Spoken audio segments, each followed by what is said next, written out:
Hello, and welcome to the Cosmic Earth.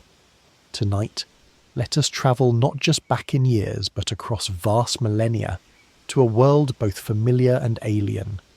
A world where the air was sharp with cold, where winters stretched not for months but for ages, where survival was never guaranteed and yet life endured with incredible resilience. This is the world of the Neanderthals. Imagine opening your eyes to a landscape blanketed in silence. The earth before you is vast, but it feels heavy with the weight of ice. Glaciers crawl down mountain valleys like frozen rivers, grinding stone into dust as they move. The wind cuts across open plains, carrying with it the faint scent of mammoths, muskox, and smoke from distant fires. There are no cities, no nations, no walls or machines. The only warmth comes from the body beside you, from the flickering flame of a small fire, or from the courage you carry inside. The Neanderthals walked this earth for nearly 400,000 years. To put that into perspective, that is far longer than Homo sapiens have yet existed. Entire ice ages came and went, climates shifted, and species rose and fell. But the Neanderthals endured. They were not simply brutish cavemen, as once imagined, but a people of strength, of adaptation, of subtle intelligence. They were our kin, separated from us by a narrow thread of evolution, yet distinct enough to carry a story uniquely their own. Close your eyes and picture the world as they would have known it. The forests were darker, thicker, filled with towering pines and birches. Herds of bison thundered across the plains, their breath steaming in the frigid air. The sky itself felt closer, clearer, stars scattered like diamonds across the endless black. Nights were long, shadows stretched deep, and every sound, the snap of a twig, the howl of wolves, could mean the difference between life and death. It was in this raw, unforgiving world that the Neanderthals not only survived but thrived. Their bodies were built for it. Stocky, powerful, with wide rib cages and strong limbs, they were shaped by the cold itself, forged into living tools for endurance. But they were not simply bodies surviving in silence. Inside them flickered sparks of thought, of memory, of understanding. They shaped stone into blades, hunted together in coordination, and perhaps even spoke in ways we are only beginning to guess at. As we begin this journey, take a moment to reflect on this. Every time you look into a mirror, fragments of Neanderthal still look back. Modern humans carry traces of their DNA, whispers of their bloodlines hidden in our own. They may be gone, but they are not erased. Their story is also, in part, our story.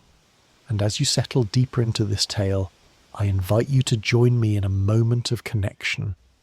Tell me, where are you listening from tonight? What corner of the world holds you as you drift into this ancient landscape? And what time is it for you? Midnight, early morning, or somewhere in between? Share it in the comments below, because in this quiet gathering of stories, your presence adds to the tapestry.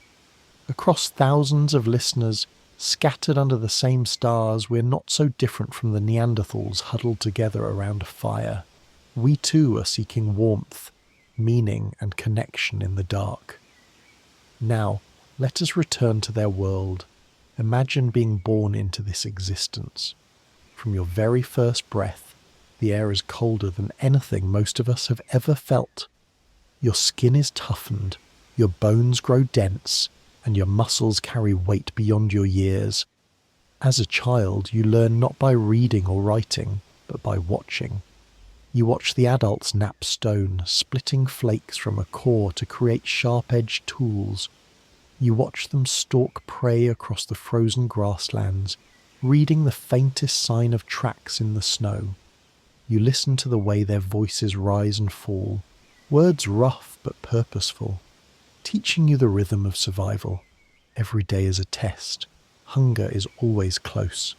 pressing against your ribs, gnawing at your strength. Cold bites your skin, and predators lurk just beyond the shadows.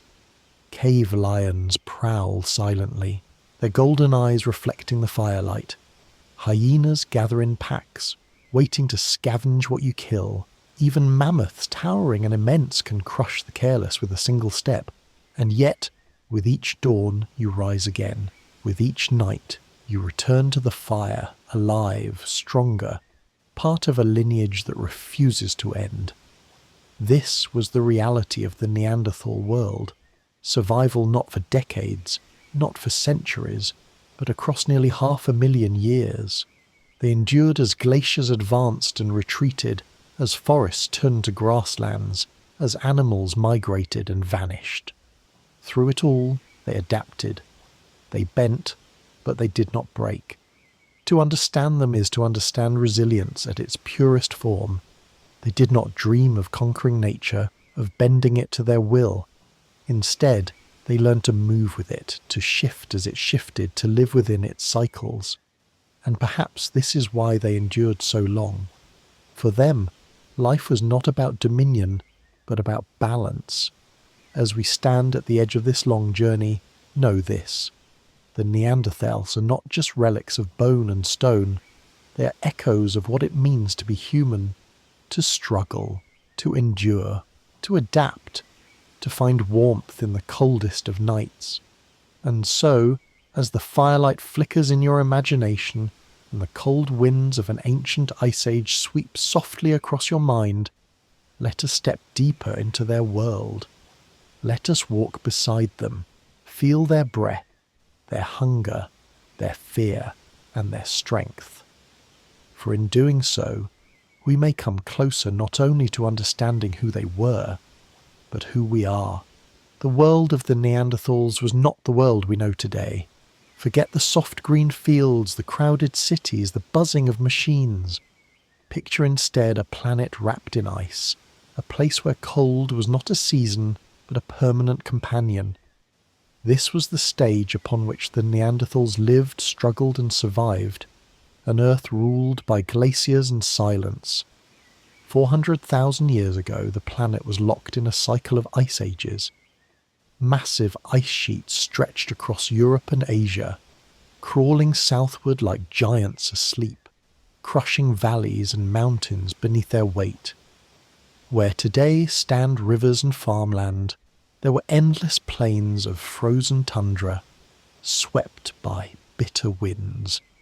The ground cracked beneath the frost, and even in summer, warmth was brief, fleeting, a whisper of comfort before the return of the long winter. Life on this earth was a constant battle. Glaciers carved the land, sculpting cliffs and valleys, changing the course of rivers. Sea levels fell as oceans froze, exposing wide stretches of land that connected continents. In this frozen landscape, survival was not guaranteed. Every breath was sharp, every step exhausting, and every day required strength not only of body but of will. Imagine standing on one of those plains. Before you, the horizon stretches far and endless, broken only by the distant silhouettes of mammoths, shaggy and immense, their tusks curling like pale crescents against the grey sky. Reindeer migrate in great herds, hooves pounding against the frost-hardened earth. Woolly rhinoceroses lumber across the fields, their horns gleaming with frost. Yet with this abundance of life comes danger. Predators follow the herds, watching, waiting, hungry for the same prey. Cave lions, larger than any lion alive today, stalked silently through the grass. Packs of hyenas, fierce and cunning, trailed hunters from a distance, eager to steal their kills. Dire wolves prowled the forests, their howls rolling across the frozen night, and in the shadows, always, there were the Neanderthals. The planet of ice was not gentle to them. It demanded strength. Their bodies reflected this demand. Shorter than modern humans, but broader, heavier, built like fortresses of flesh and bone. Their rib cages were wide, lungs powerful, their muscles thick. Their very shape was an adaptation to the cold, to conserve heat, to endure long winters, to march across endless snow without breaking. And yet, even these hardy bodies had limits. The cold seeped in, unrelenting, biting through fur skins and fires. Food was scarce, and hunger was an ever-present companion. When mammoths could not be hunted, when the reindeer herds passed too far away, Neanderthals turned to smaller prey, scavenged what they could, gathered roots, berries, nuts. But the land was cruel. Many nights, bellies went empty. It is easy for us to imagine them as primitive, but think of this. For hundreds of thousands of years, they survived in a world that would kill us in hours. Without houses, without machines, without the warmth of modern fire, they endured. It was not brute force alone that carried them through. It was knowledge, passed from one generation to the next. It was memory, shared through gestures, voices, perhaps even early words. It was the fire of determination that no glacier could extinguish. The Ice Age world was not static. It shifted slowly, like the movement of stars. Sometimes the glaciers retreated, giving way to warmer climates. Forests spread, animals returned, rivers swelled with life. Then slowly, the cold crept back again. The forest shrank, and the glaciers advanced once more. Neanderthals lived through these changes, adjusting, moving, never allowed to rest for long. The world they knew was alive with danger, but also with beauty. At night, the sky blazed with stars brighter than most of us will ever see. The air, clean and sharp, carried sound in strange ways. The crack of ice, the roar of distant rivers, the haunting calls of animals in the dark. Aurora lights danced across the heavens, shimmering curtains of green and red that must have filled Neanderthal eyes with wonder. Did they look up at those skies and wonder, as we do, what forces ruled them? Did they assign meaning to the stars, to the shifting lights, to the great cycles of ice and warmth that shape their lives? We cannot know for certain, but we can imagine. And in that imagining we draw closer to them. To survive in this harsh planet of ice and stone was to live always on the edge. The margin between life and death was thin, razor sharp. A broken bone could mean the end. A lost fire could mean freezing before dawn. A failed hunt could mean hunger gnawing at the tribe until weakness claimed them. And yet, despite these odds, they endured for hundreds of millennia. That is the most astonishing part of this story. Neanderthals did not simply scrape by. They thrived. They adapted to environments so harsh that even modern humans would hesitate to tread them without technology. They built shelters against the storms, mastered the control of fire, shaped tools sharp enough to pierce the hides of mammoths. In their hands, stone became an extension of will, and with it, they carved a place for themselves in a world that seemed determined to erase them. When you think of Neanderthals, do not imagine them as beasts crouched in caves, struggling for scraps. Imagine them instead as survivors, masters of endurance, guardians of fire, children of the ice. They were not here for a moment, but for an epoch. And in that epoch, they proved that survival is not about intelligence alone, nor strength alone, but about balance, about persistence, about learning to bend with the weight of the world without breaking. The planet they inhabited was one of extremes, but it was their planet. They knew its rhythms better than anyone alive today. They knew the migrations of the herds, the patterns of the seasons, the voices of the forests and plains. Their knowledge was not written in books, but carved into memory, carried in hands that shaped stone, in footsteps that followed tracks across the snow. For 400,000 years, Earth tested them, and for 400,000 years they answered with resilience. And so, as we stand in the warmth of our modern world, surrounded by walls and lights, let us not look back at Neanderthals with pity. Let us look back with awe, for they lived in a world of ice and stone, and they survived. Long before modern humans walked the earth, before cities rose or fire was caged in hearths of brick and stone, there was another branch of humanity. They were not our ancestors in a direct line, but our cousins, a parallel story of what it meant to be human. Their name would only be given much later, when their bones were uncovered from caves and river valleys, Neanderthals. But for hundreds of thousands of years they needed no name. They were simply people, forged by ice, sharpened by survival, and destined to endure in one of the harshest environments our planet has ever known. To understand the rise of the Neanderthals is to step back nearly 500,000 years, to a time when the human family was far more diverse than it is today. The world was home to many species of hominins, upright walking beings with minds at different stages of awakening. Some lived in Africa, the cradle of humanity, while others had already spread across Asia and Europe. Among them were the ancestors of the Neanderthals, a population slowly adapting to the cold northern lands.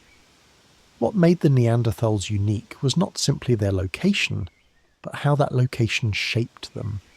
Imagine leaving the warmth of Africa's savannas and entering a continent gripped by glaciation.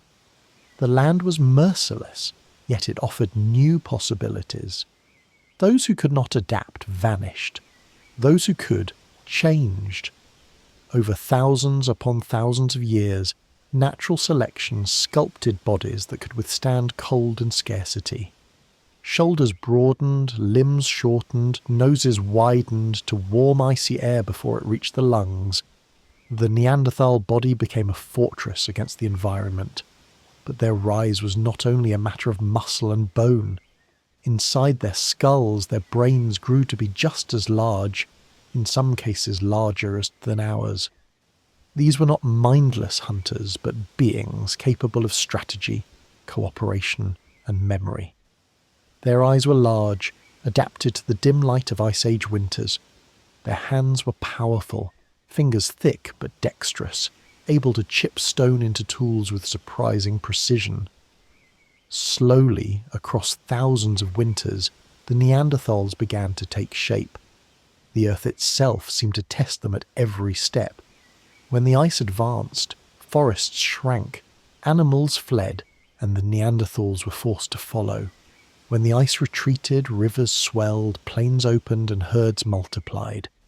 Their rise was not sudden, but gradual. A long dance with the cycles of climate.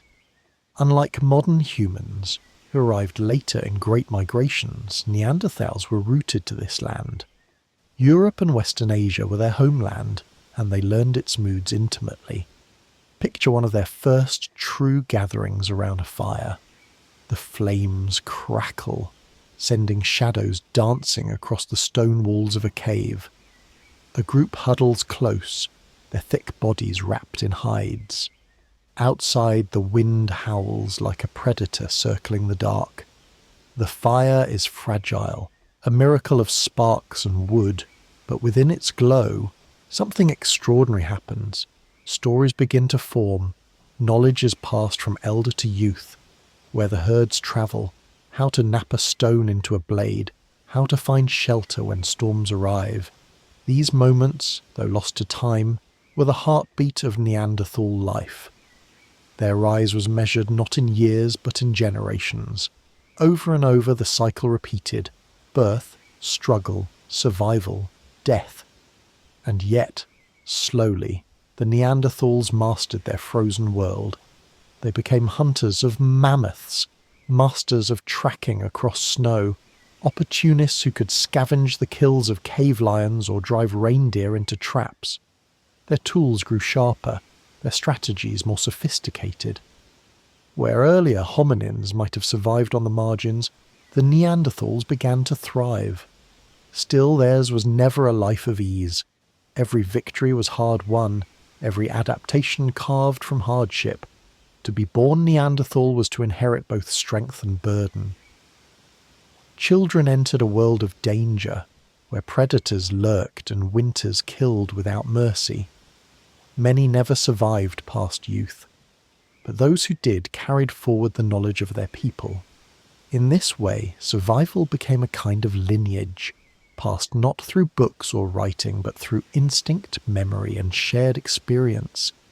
It is tempting to see them only as a shadow of us, a primitive cousin. But think about this. For 400,000 years, they endured. That is nearly 10 times longer than our own species has yet existed. Their rise was not a brief spark, but a long, steady flame. They walked across the same valleys where we now build cities. They hunted in forests that have long since vanished beneath farmland. They looked up at the same stars we do, though their world was colder, darker, more unforgiving. And through it all, they adapted, they changed, they survived. The rise of the Neanderthals was not inevitable. Many other hominin species lived and died during those ages. Homo erectus, Denisovans, and others whose bones are barely known. Each was a story cut short. Yet somehow, the Neanderthals endured where others did not. Their resilience was their genius. They did not conquer the land. They learned to live within it. They did not outpace the ice. They moved with it, like rivers carving stone. And yet, there is an undercurrent of tragedy in their story. For though they rose to mastery of their frozen world, their time was always finite. Another species, our own, would one day emerge from Africa, carrying with it tools, languages, and ideas that would spread like wildfire. But in this chapter of their story, that ending is still far away. Here, in the heart of the Ice Age, the Neanderthals stand tall, sovereign in their world of ice and stone. So when you think of the rise of the Neanderthals, do not imagine a people stumbling in the dark, clumsy and half-formed. Imagine instead the long patience of survival, the slow shaping of a species by fire and frost, the quiet triumph of endurance. Their rise was not loud, not marked by monuments or inventions that would echo across time. It was marked instead by survival itself, the most fundamental, most human achievement of all. And that is why their story matters, because in them we see a reflection of ourselves, the will to endure, the courage to face the elements, the ability to rise not once but again and again, even when the world seems determined to erase us. The Neanderthals rose from the ice, and for hundreds of thousands of years they held their ground against a merciless planet. Their story was just beginning. If you were to stand face to face with the Neanderthal, the first thing you would notice is their sheer presence. They were shorter than most modern humans, but built with a density of muscle and bone that made them seem like they had been carved from the very rock of the Ice Age itself. Their bodies told the story of survival in a world that offered no mercy. In their strength, they carried not only the weight of their own lives, but the future of their people. Imagine a man or woman with shoulders broader than yours, arms powerful enough to hurl a spear with deadly precision, and hands thick, strong, scarred from years of working stone, wood, and hide. Their chests were barrel-like, their lungs larger than ours, adapted to draw in the cold, thin air of glacial winds. Every part of them was built for endurance. They could run across frozen plains in pursuit of prey, drag carcasses many times their weight, and weather nights that would freeze us solid in hours. Their bones were so dense they put ours to shame, resisting breaks and fractures in ways modern humans can hardly imagine. Where we might splinter, they endured, but strength alone did not keep them alive. The Ice Age was a clever enemy, one that demanded not only power but adaptability, foresight and cunning. The Neanderthals' minds were as crucial as their muscles. Behind those heavy brows and wide faces, their brains were larger on average than ours, not a guarantee of intelligence, but a sign of potential. They used that potential to craft tools sharper, sturdier, and more versatile than anything that had come before. With each chipped stone, each fire lit, each trap set, they proved that they were more than brute force. They were thinkers, planners, survivors. To understand their strength of mind, picture a hunt on the frozen plains. The prey might be a woolly rhinoceros, a massive beast, armed with a horn capable of skewering a hunter in an instant. The Neanderthals did not simply charge at such an animal. They worked together. They planned. They studied the herd, waiting for the right moment, the right weakness. They set ambushes, drove animals into traps, and used their tools with precision. Such strategies required communication, cooperation, and memory. They were not lone hunters, but members of tightly knit groups, each depending on the other for survival. Their strength of mind was not individual but collective, shared between family, kin, and tribe. Inside their shelters and caves, strength of mind took a different form. Fire was tended carefully, knowledge of tool-making was passed on, and the rhythms of survival were taught to children from the moment they could walk. To us, scraping hides or knapping flint may seem simple, but each action contained layers of skill, each mastered only through years of practice and teaching. This passing of knowledge was as important as muscle. It allowed each generation to step into a world of ice, armed with the lessons of those who came before. But there was another kind of strength, one harder to measure, emotional strength. In the harshest winters, when food was scarce and predators prowled just beyond the firelight, it was not just muscle or intellect that carried the Neanderthals forward. It was resilience. Archaeologists have found skeletons of Neanderthals who suffered severe injuries, broken bones, even loss of limbs, and yet lived on for years afterward. This was possible only because others cared for them. They shared food, tended the wounded, offered safety when strength failed. Such compassion reveals a different side of strength, the will to protect not only oneself but the group as a whole. In their endurance, the Neanderthals showed that survival was not merely about the fittest individual but the strongest community. To live as a Neanderthal was to live in constant tension between danger and determination. Predators were always near. A misstep during a hunt could mean broken bones or worse. Winters could wipe out entire groups if they were not prepared. Yet time and again the Neanderthals endured, adapting to new challenges, moving across continents, mastering new landscapes. Their strength in body gave them the power to endure. Their strength in mind gave them the power to adapt. Together, these made them one of the most resilient human species the Earth has ever known. Think of the children born into this world of cold. They would grow up not in comfort but in constant trial. From the first steps they took, they learned balance on icy ground, learned to clutch tools with hands numbed by frost, learned to listen for the silent tread of predators. Every scrape, every bruise, every scar was a lesson written onto their bodies. Childhood was short, but it was enough to forge them into survivors.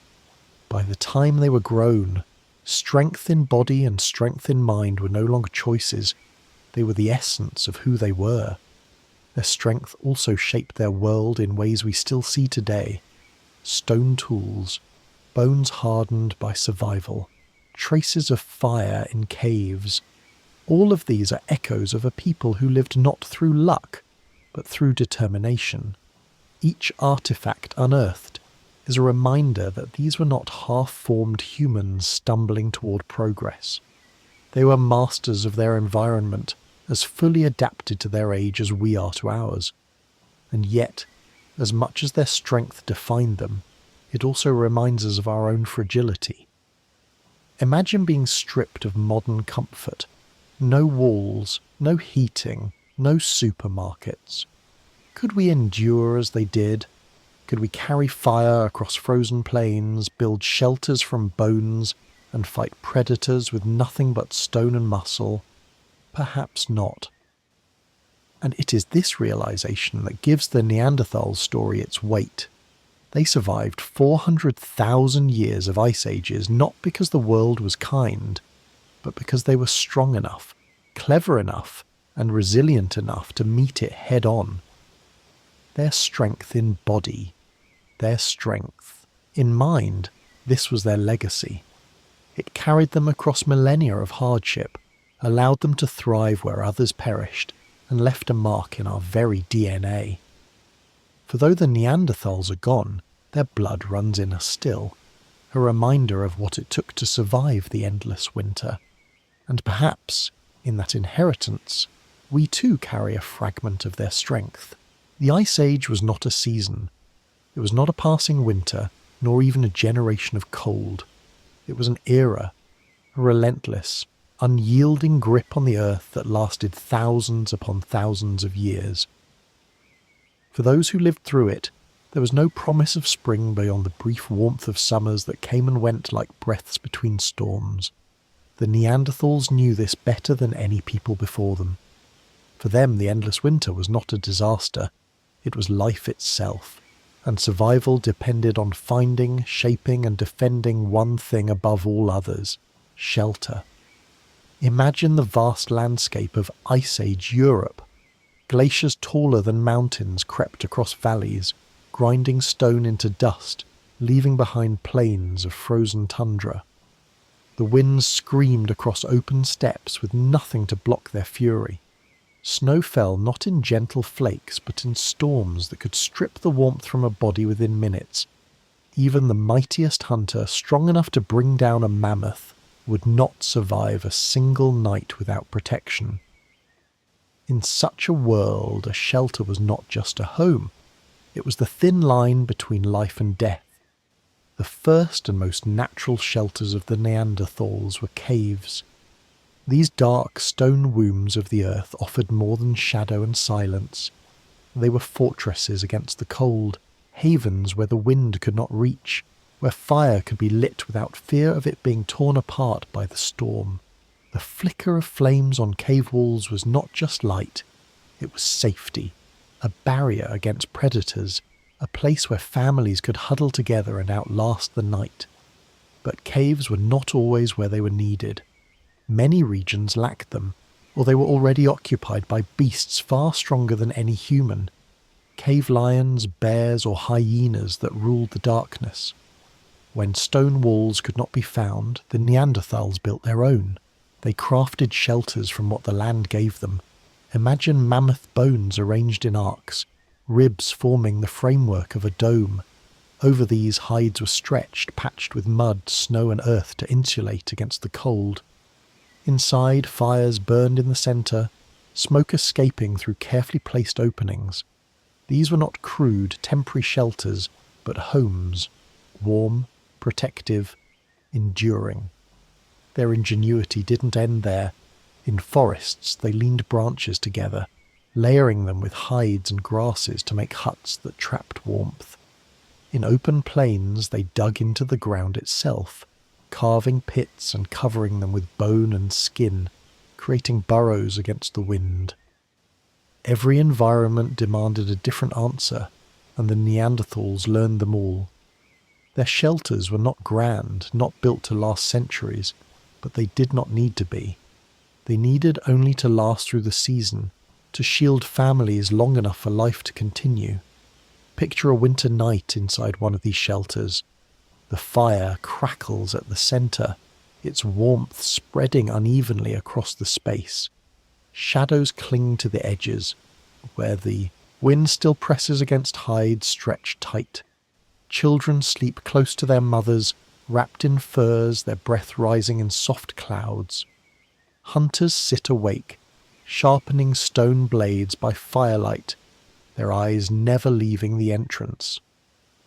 Outside, snow falls endlessly, muffling the sounds of the world, While beyond the fire's glow, predators pace in silence. It is not comfort as we know it, but it is enough. It is survival. Fire itself was the heartbeat of every shelter. Without it, warmth was fleeting. Food could not be cooked. Predators had no fear. To control fire in an age of endless winter was to command a power almost divine. Neanderthals became masters of it. They learned how to keep embers alive, carrying them in bundles of ashen bark when moving from place to place. They discovered how to build fires that lasted through the night, arranging stones around them to trap heat, feeding them with wood, bone, and sometimes even animal fat when wood was scarce. Inside their shelters, fire turned cold stone into living space. It made the difference between death and another day of life. And yet, fire and shelter meant more than survival. They became the centre of culture. Around the fire, within the safety of shelters, Neanderthals likely shared their lives. They prepared meat from their hunts, scraped hides into clothing, taught their children how to shape tools. These were the spaces where knowledge was passed on, where bonds were strengthened. If the frozen world outside was endless danger, the inside of a Neanderthal shelter was a rare island of warmth, community, and memory. Archaeologists today find traces of these lives: blackened hearths buried in cave floors, charred bones split for marrow, tools scattered near fire pits. In some places, layers upon layers of ash tell the story of generations who returned again and again to the same shelter, as if claiming it as their own in a world that allowed little permanence. These are the fingerprints of endurance, the evidence of lives lived in rhythm with fire and stone. But shelters also tell us something deeper about the Neanderthals. They reveal not only that they survived, but how they thought. To build a shelter, to choose its place, to design its structure, these were acts of foresight. They required planning, memory, cooperation. They show us that Neanderthals were not merely reacting to their environment. They were shaping it, bending it to their will, carving out places of safety in a world that offered none. This is the true mark of their rise, the ability to look ahead, to see danger coming, and to build a wall against it. Still, even the best shelters could not banish the fear of winter. The Neanderthals lived in constant awareness of fragility. A collapsed roof, a fire that went out, a storm too fierce. Any of these could end a life, and so their shelters were never taken for granted. Every spark of fire, every wall of hide or stone was a victory over the cold, a victory that had to be fought for every single day. Think about that. For us, warmth is as simple as turning a knob, flicking a switch, closing a door. For the Neanderthals, warmth was a triumph, a daily conquest against nature itself. Every night survived was a testament to their resilience. Every morning fire was rekindled was proof that they had won, once again, against a world designed to erase them. And perhaps that is why their story still resonates with us. Because when we sit in our own shelters, homes of wood, glass and steel, we are not so far removed from them. The walls may be stronger, the fires brighter, but the need is the same: to find safety in a dangerous world, to build a place where life can endure against the elements. The Neanderthals lived through an endless winter. Their shelters, their fires, their communities, these were the weapons with which they fought, and for hundreds of thousands of years they won. Not always gracefully, not always easily, but long enough to leave their mark on the earth and through the bloodlines we still carry on us.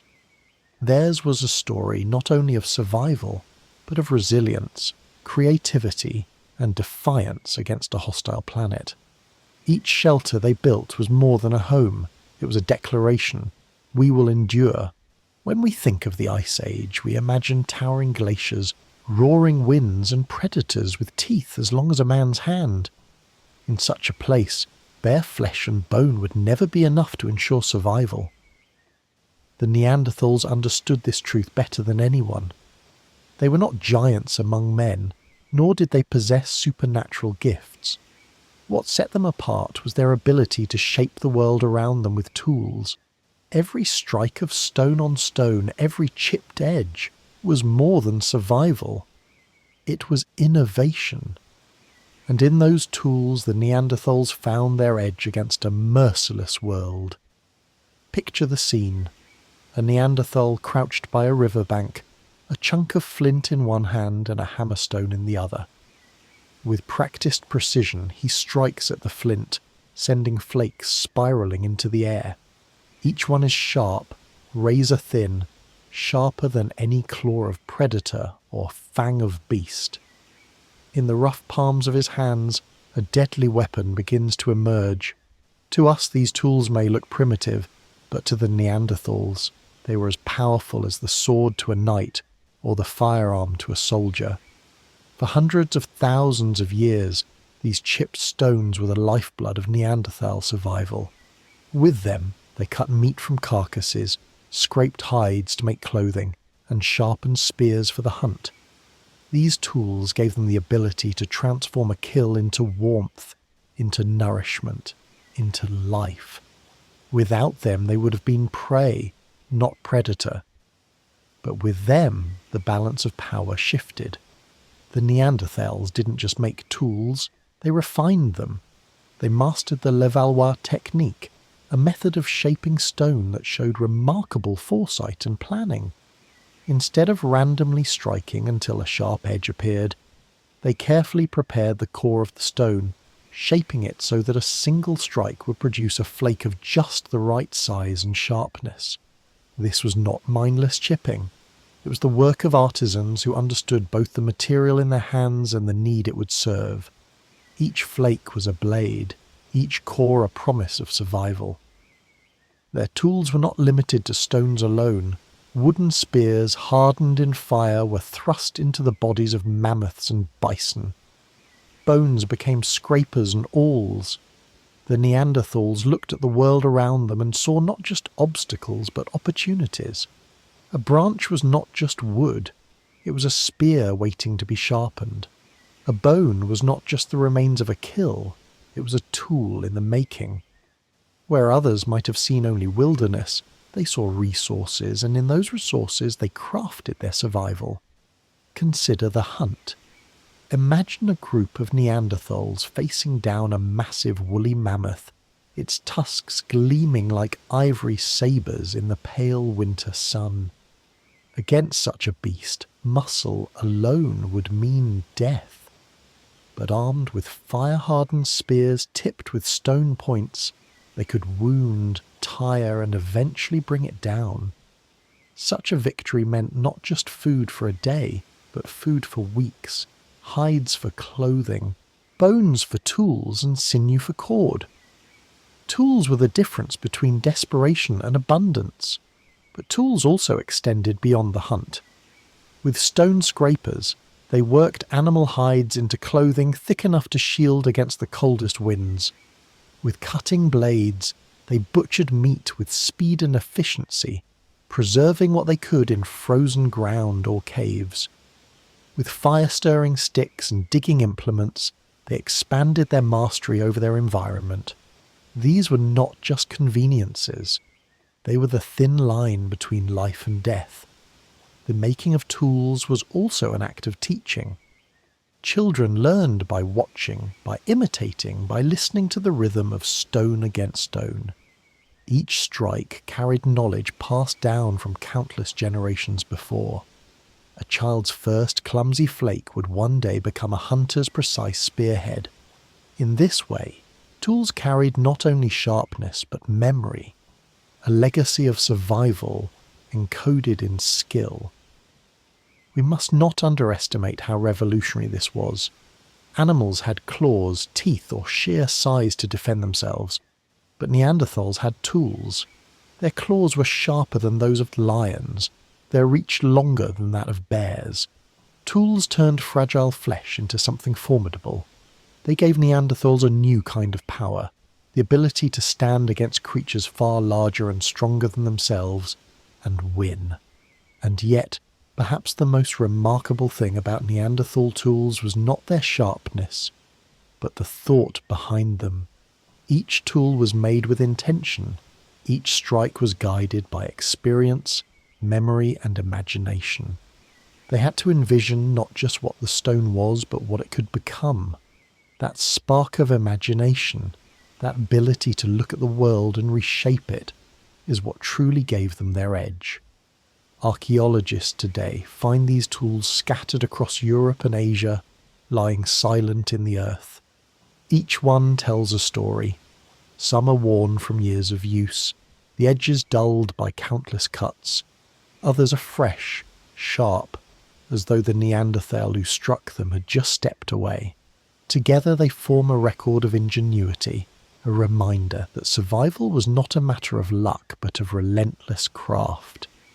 Tools were not only functional but symbolic of what it meant to be Neanderthal.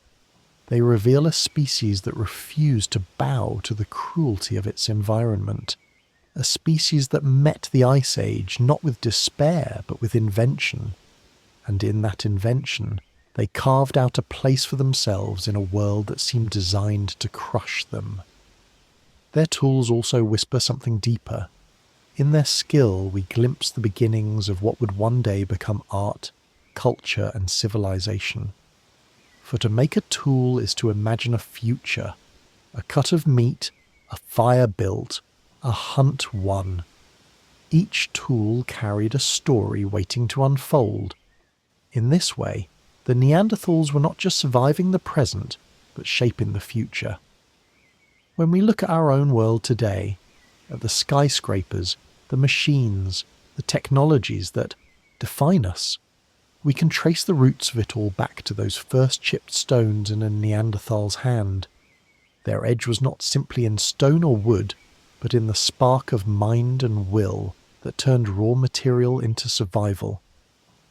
They were tool makers, yes, but more than that, they were dreamers in their own way.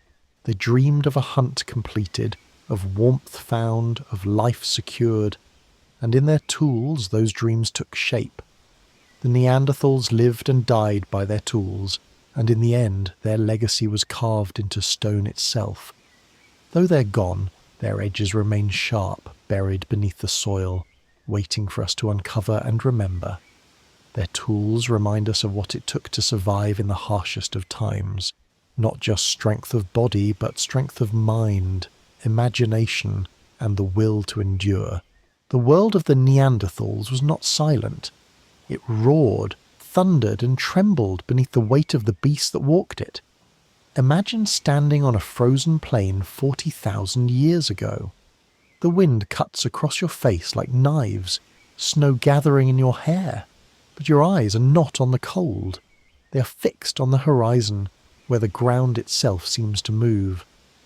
A herd of mammoths, massive, shaggy, towering creatures with tusks like ivory scythes, marches across the tundra. Each step sinks deep into the earth, their trumpeting cries echoing like drums in the thin air. This was the world the Neanderthals called home. A land of giants, predators, and endless struggle. The Ice Age shaped everything. Europe and Asia, the heartlands of the Neanderthals, were vast mosaics of frozen plains, dense coniferous forests, windswept steppes, and ice-locked mountains. Summers were short and cool, winters long and brutal. Yet, despite the cold, life thrived in astonishing variety. Gigantic herds of herbivores roamed the land, providing both abundance and danger. Reindeer flowed across the tundra in numbers so vast they seemed like rivers of antlers. Woolly rhinos grazed among the scrub and grasses, their thick hides shielding them from the frost. Steppe bison thundered through the valleys, muscular and quick, unpredictable when threatened. For the Neanderthals, these animals were not just part of the scenery.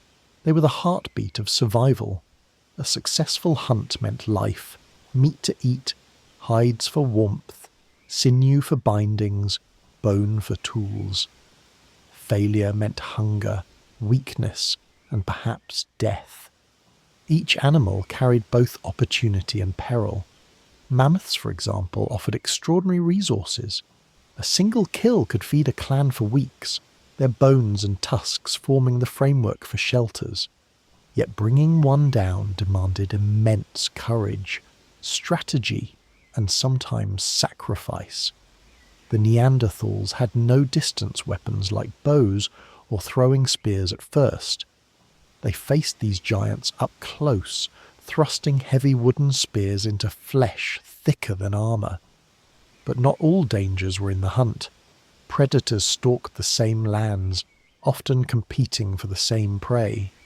Imagine moving through a pine forest, the crunch of snow beneath your feet, when suddenly you hear a growl. Emerging from the shadows comes a cave lion, larger than any lion alive today, its golden coat bristling, eyes fixed on you with a predator's cold calculation. These lions hunted in prides, coordinated and swift, capable of bringing down mammoths or scattering reindeer herds. For Neanderthals, such encounters were moments of life or death. Spears and fire were their defences, but fear was a constant companion. And lions were not the only predators. Hyenas too roamed the night. Massive, bone-crushing beasts far more powerful than the hyenas of today. Their laughter echoed through the darkness of the steppes, signalling danger to any who heard it. To a Neanderthal clan huddled around a fire, that sound was a warning. The scavengers were near, ready to steal a kill or attack the weak.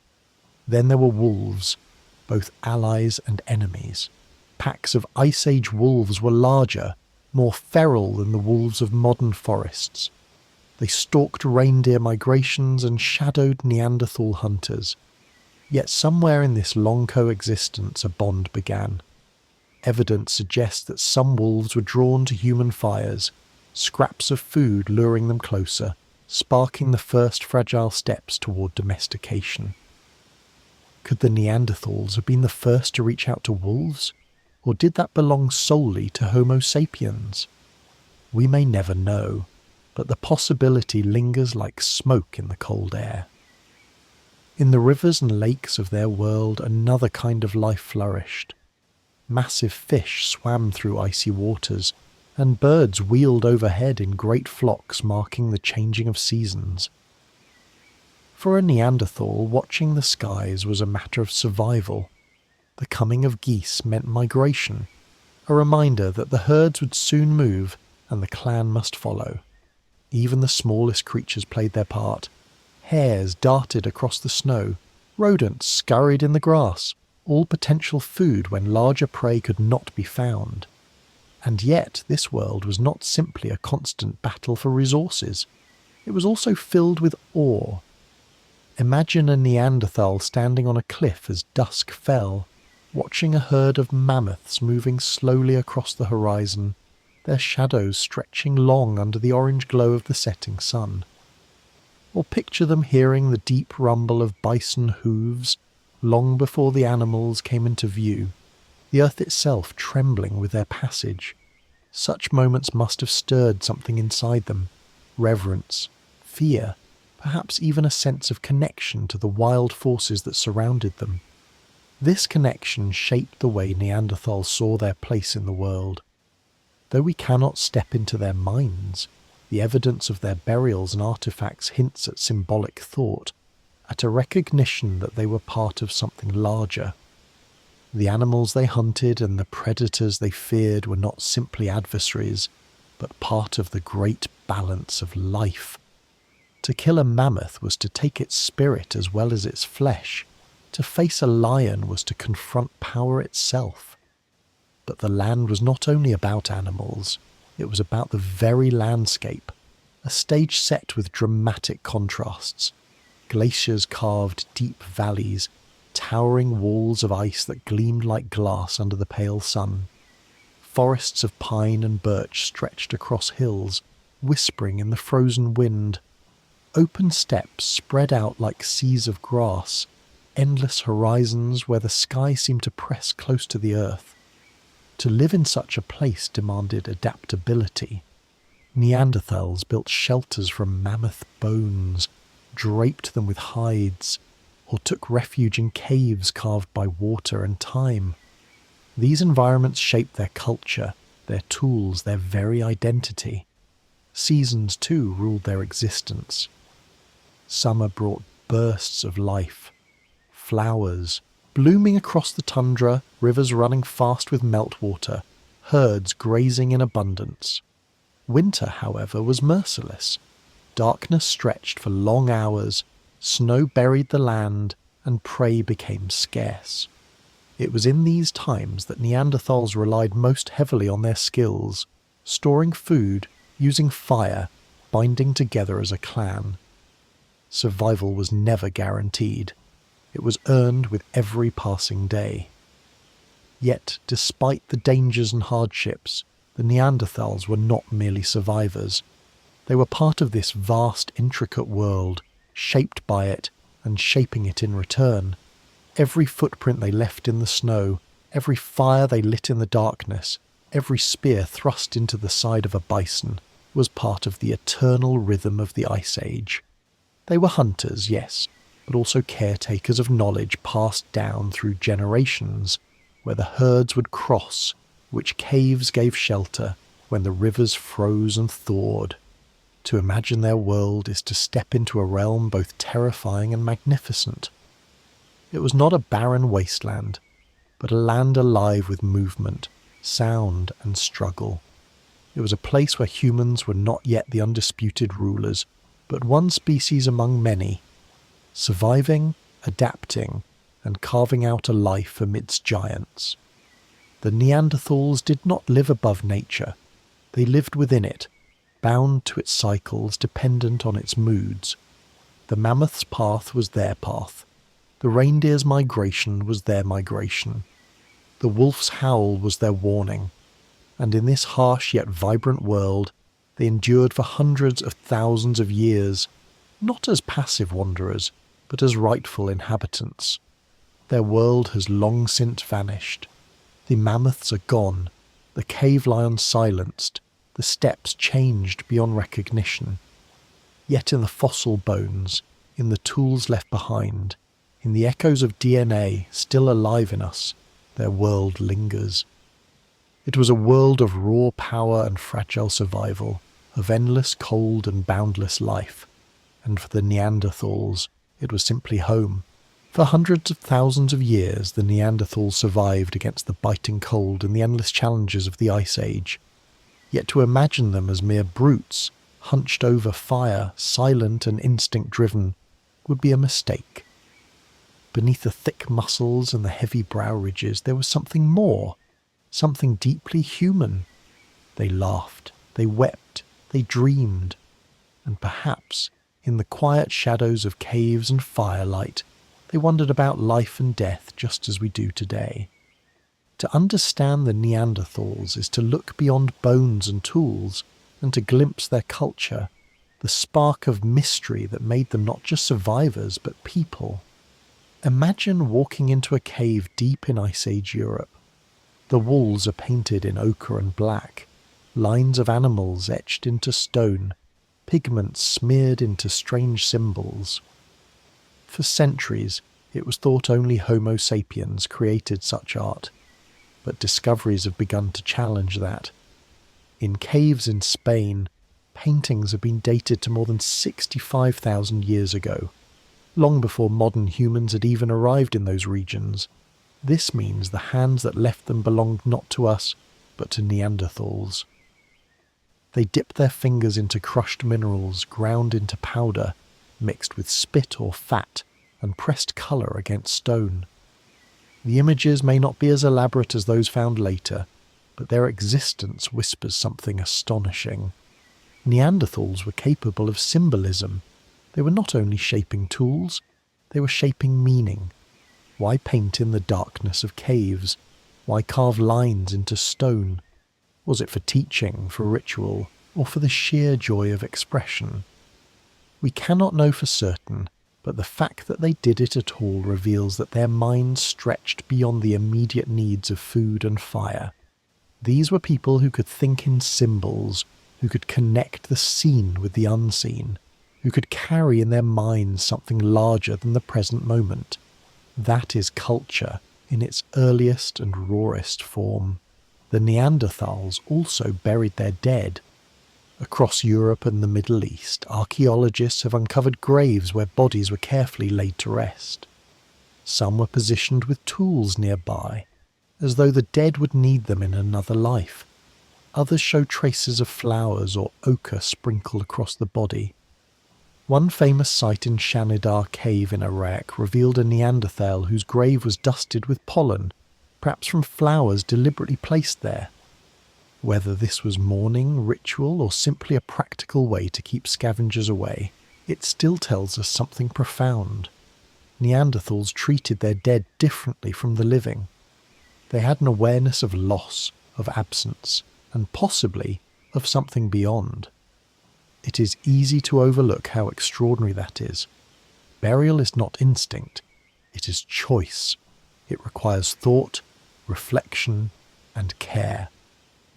When a Neanderthal knelt by the body of a companion, arranged the limbs, covered the corpse, perhaps whispered in grief, in that moment, they showed they were not just surviving. They were remembering. They were feeling. They were expressing love, or sorrow, or hope. This is culture. This is belief. This is the spark of humanity flickering in the Ice Age darkness. Life among Neanderthals was not only struggle, but also moments of tenderness. Evidence suggests they cared for their sick and injured. Skeletons have been found of individuals who lived for years despite severe injuries, a withered arm, broken bones, or crippling diseases. Such people could not have survived alone. They survived because others fed them, protected them, carried them through the cold. In this, we see not only cooperation, but compassion. They valued one another, not only as hunters or workers, but as lives worth preserving. Perhaps in their shelters around the fire, Neanderthal families gathered in ways that would feel strangely familiar to us. They likely shared stories. Though no written word or surviving record remains, their voices would have carried meaning, passing on knowledge, warnings, or even myths. The flickering firelight would have illuminated the heavy ridges of their brows, the shadows of their strong faces, and the attentive eyes of children as elders spoke. Culture is not only art and ritual, it is memory, passed from one generation to the next, and in that sense, Neanderthals were masters of oral tradition. Their adornments tell another part of the story. At sites across Europe, researchers have uncovered shells with holes drilled through them, likely strung together as necklaces. Some bones and teeth of animals show signs of being worn as ornaments. Pigments, including red ochre and black manganese, were ground and applied to objects, perhaps even to their own skin. Such acts serve no practical survival purpose. They are acts of identity, of expression, of belonging. To decorate oneself is to say, I am not only alive, I am someone. It hints at pride, status, or ritual, and it reminds us that the Neanderthals were not so different from us. Still, mystery surrounds their beliefs. Did they fear spirits in the dark woods? Did they tell tales of animals larger than life, of ancestors who lived among the stars? Did they see fire not just as heat, but as sacred? We will never know their myths, their songs, their prayers, but the clues they left behind suggest they had them. Every painted wall, every careful burial, every shell worn around a neck is a fragment of a lost world view. To piece them together is to glimpse the mind of a people who, though gone, remain deeply human.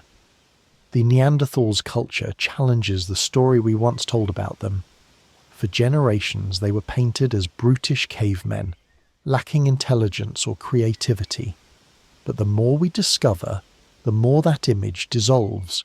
They were toolmakers, caretakers, artists, and perhaps believers in something greater than themselves. In their caves and fires they dreamed as we dream. Their culture was not an accident. It was a declaration. We are more than survival. And yet, the mystery lingers. What was their art meant to convey? What did they whisper over their dead?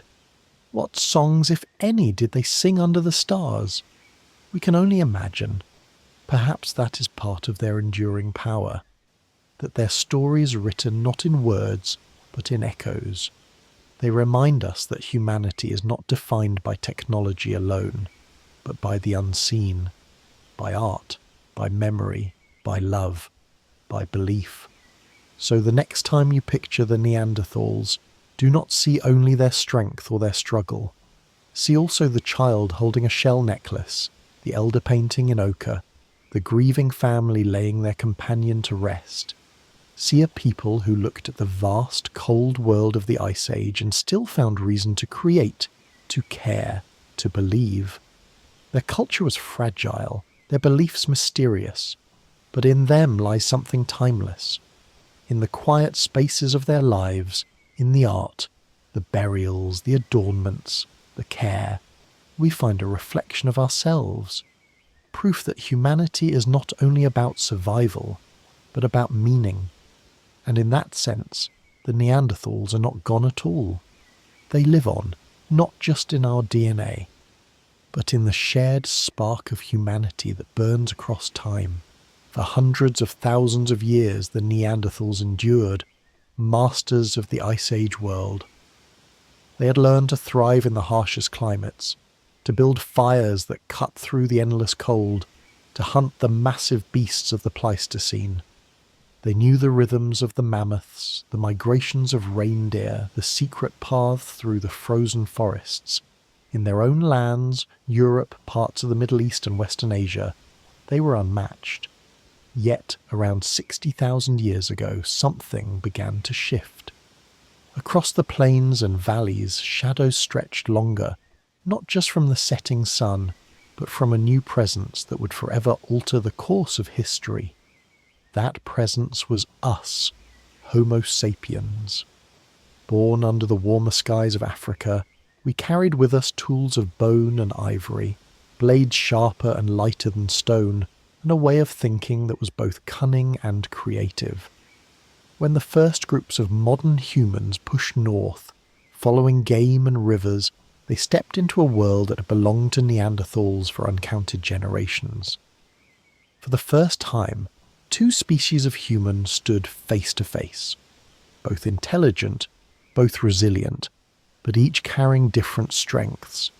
At first, the encounters were likely rare. The Neanderthals kept to their valleys and caves, while the newcomers advanced slowly. But over time, contact became inevitable. Imagine it! A Neanderthal hunting party moving through the snow, their heavy spears poised, when they catch sight of figures in the distance. The strangers look human, but not quite. Their bodies are slimmer, their foreheads higher, their movements swift and precise. The Neanderthals grip their spears tighter, not knowing if these beings are friend or foe. In that moment, the Ice Age world held its breath. For generations, the two species lived side by side. Archaeological evidence shows overlapping territories where Neanderthal and modern human tools are found within the same layers of earth. Sometimes these encounters were violent. Fractures on bones, injuries inflicted by weapons, suggest skirmishes broke out over hunting grounds and resources. Yet, violence was not the only story. There was also cooperation, trade, and even something more intimate, interbreeding. Yes, Neanderthals and modern humans came together, not only in conflict but in companionship. Today, the proof lives in us. Every non-African person carries within their DNA traces of Neanderthal ancestry, small fragments of genes passed down through countless generations. These genes influence everything from our immune systems to the way we adapt to cold climates. In a sense, the Neanderthals never truly vanished. A part of them survives in nearly all of us, but while their blood mingled with ours, their future began to darken. The modern humans brought with them not only new tools but new strategies. They fashioned long, flexible spears that could be thrown from a distance, while Neanderthals relied on heavy thrusting spears that demanded close combat with massive animals. They crafted sewing needles from bone, stitching hides into warm clothing, while Neanderthals wore furs more crudely wrapped. Their shelters grew more sophisticated, their networks of communication more complex. Slowly, their advantages multiplied, and with numbers came momentum. Modern humans reproduced rapidly, their populations spreading across continents like wildfire. The Neanderthals, by contrast, had always lived in smaller groups, a clan of 20 or 30 huddled together against the cold, with little connection to those beyond the next valley. The modern humans, however, formed larger tribes and traded over long distances, sharing knowledge, tools, and ideas. Where Neanderthal culture flickered in scattered sparks, the culture of modern humans spread like a blaze. The world of the Neanderthals grew smaller. Game herds that once roamed free were now hunted by both species, competition tightening like a noose. The best caves, the richest valleys, the most fertile hunting grounds became contested. And though Neanderthals were powerful hunters, their strength could not counter the sheer adaptability of the newcomers. Even the climate seemed to conspire against them. The Ice Age brought sudden swings between cold and warmth, reshaping forests and grasslands. For a species already struggling to maintain numbers, each shift was another blow. Still, the Neanderthals did not simply fade. They resisted, enduring for thousands of years after modern humans arrived. In some places, they may have even flourished for a time, but the tide was against them. By 40,000 years ago, their populations were dwindling, pushed into isolated pockets of land. Imagine the last Neanderthal clans, a few families in a mountain valley, clinging to the old ways while the world changed around them. Their fires burned low, their children fewer in number, their songs perhaps echoing with a quiet desperation. And then, at last, they were gone. Not in a single battle, not in a dramatic final stand, but in silence. Generation by generation, clan by clan, their numbers slipped away until only the echoes remained. The Ice Age continued. The mammoths still roamed. The caves still held the memory of their presence. But the Neanderthals themselves, the people who had survived nearly 500,000 years of endless winter, were no more. Yet their story does not end in extinction.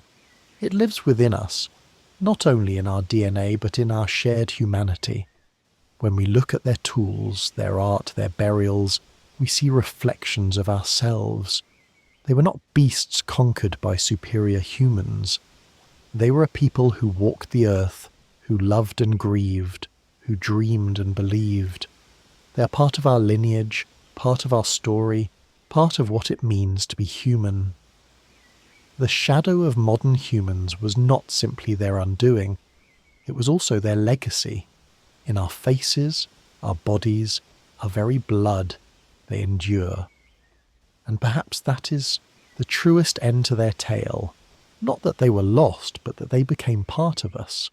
So when you look in the mirror, remember, somewhere deep in your DNA, a Neanderthal still looks back. Picture it. The winds of Ice Age Europe still sweep across the tundra, but something feels different. The great herds still roam, the wolves still howl at night, the mammoths still thunder across the plains. Yet the firelight of the Neanderthals, once scattered in caves, valleys and riverbanks across continents, has begun to fade. One by one, the sparks are extinguished. A people who endured for nearly 400,000 years, who survived brutal winters and fearsome predators, who carved tools from stone and hunted giants with courage, are now vanishing from the earth. The question that lingers, like a whisper in the cold, is why? When the last Neanderthal walked the land, perhaps 40,000 years ago, perhaps a little later, the world did not notice. No drums marked their passing, no monuments rose in their memory. There were no scribes to record the final hunt, the last fire, the last birth. They disappeared not with a roar, but with a silence that stretched into eternity. And yet their story is not one of failure, but of extraordinary endurance. Think about it. Homo sapiens, our species, has existed for about 300,000 years. The Neanderthals endured for far longer than we have so far managed, surviving wave after wave of ice ages, adapting to some of the harshest environments the Earth has ever known. They did so without cities, without writing, without the vast technologies we now take for granted. They survived with their bodies, their tools, their knowledge of the land, and their deep bonds with one another. For hundreds of thousands of years, that was enough. That was victory. So what ended them? Scientists debate, but the answer may not be a single cause. It may be many. Climate change is one. The Ice Age was not a frozen, unchanging landscape, but a rhythm of warming and cooling. Glaciers advanced and retreated, rivers shifted, forests grew and withered.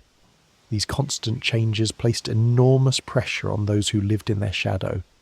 A winter too long, a drought too severe, a migration path disrupted, such things could mean starvation. For a people dependent on large herds, even a slight change in prey movement could ripple into disaster. Then there was competition. Into their world stepped Homo sapiens, our ancestors. Arriving in waves from Africa, they spread across Europe and Asia, carrying with them not just stone tools but new ways of thinking. Sapiens were more flexible, more innovative, more connected through long-distance networks. They painted caves, carved figurines, fashioned ornaments, and spread ideas faster than ever before. They were not stronger than Neanderthals, but they were quicker to adapt. Where Neanderthals specialized in hunting certain animals, sapiens found dozens of ways to thrive, drawing from many sources. But it was not just competition for food. The two species met, lived near each other, and even mingled. We know now that Neanderthals and Homo sapiens interbred, and their DNA lives on in us. If you are not of direct African descent, then somewhere between 1 to 4% of your genes are Neanderthal. That means their story is our story. They are not a lost people, entirely erased, but ancestors hidden in our blood. When you breathe, when your immune system fights infection, when you sleep, parts of you are Neanderthal. And yet, despite this mingling, the Neanderthals dwindled. Did sapiens bring diseases that ravaged them? Diseases to which they had no resistance? Did conflict arise, violence between tribes, hunts interrupted, territories stolen? Did small populations, isolated and shrinking, simply fail to recover after each harsh winter, each famine, each catastrophe? The truth may be a mix of all these things, a slow decline, wave after wave, until the last band, perhaps only a few dozen souls, huddled in a cave in Spain or Siberia, watching the flames of their fire die down. Imagine that last group, the elders remembering times when mammoths still roamed in greater numbers, when the clan was strong, the children playing with stone flakes, unaware they were the final heirs of a lineage stretching back hundreds of thousands of years. Did they know? Did they sense that their kind was ending? Or did they believe, as people often do, that tomorrow would be like today? Another hunt, another fire, another chance to endure? It is a haunting thought. The last Neanderthal mother singing softly to her child, the last hunter pressing a hand against the flank of a reindeer he had killed, the last storyteller pointing at the stars above and giving them meaning. Their voices are gone, but the echoes remain in us. And so, what do we make of them? Were they failures as once believed? Brutish, dim, destined to vanish? Or were they the greatest survivors the world has ever known, holding out through 400 millennia of storms, predators, and shifting earth? Modern science leans toward the latter. Neanderthals were not beasts. They made tools with precision, controlled fire, wore hides for warmth, used pigments, and perhaps even decorated themselves. They buried their dead, an act that speaks to care, memory, and maybe even belief in something beyond life. They lived in groups, hunted cooperatively, shared knowledge. They endured not through savagery, but through intelligence and adaptability. If they disappeared, it was not because they were weak, but because the world changed faster than even they could keep up with, and because a new species, us, was spreading relentlessly across their lands. And yet, they're not gone entirely. Their genes survive, their story inspires, and their legacy teaches us something profound. Survival is fragile. Think about this for a moment. If a people as strong, as adaptable, as resilient as the Neanderthals could vanish, what does that mean for us? Our species has built cities that scrape the sky, technology that spans the globe, machines that leave the earth and touch the stars. But we too are vulnerable to climate, to conflict, to our own choices. The Neanderthals remind us that dominance is never permanent, that survival is never guaranteed. The earth does not bend to us. It tests us always, just as it tested them. And perhaps that is the real lesson of the last Neanderthals. Not that they vanished, but that they endured for so long. They remind us that humanity, in all its forms, is stronger together than apart, that survival is not about power alone, but about cooperation, resilience, and adaptation. They whisper to us from the depths of time, you too are temporary, but you too can endure if you learn from the past. So, the next time you look into a fire, imagine them. The Neanderthals sitting in a circle, sparks rising into the cold night, shadows dancing on cave walls, their voices murmuring, their hands shaping tools, their hearts beating with the same rhythm as ours. They are not so distant, not so alien. They are us. And in remembering them, we remember the fragility and the strength of what it means to be human. And with that, we close the story of the Neanderthals, a people who once walked where we now walk, who hunted the same plains, feared the same predators, gazed at the same stars. They are gone, but they endure, in us, in our genes, in the echoes of time. If you've stayed with this journey through the frozen landscapes of their world, through the hunts and the fires, the triumphs and the silences, then take a moment right now. Give this video a thumbs up and subscribe for more stories that connect us to the deep past. Because the Neanderthals may be gone, but their story, and the stories of so many others who came before us, are still waiting to be told, and together we will bring them back to life.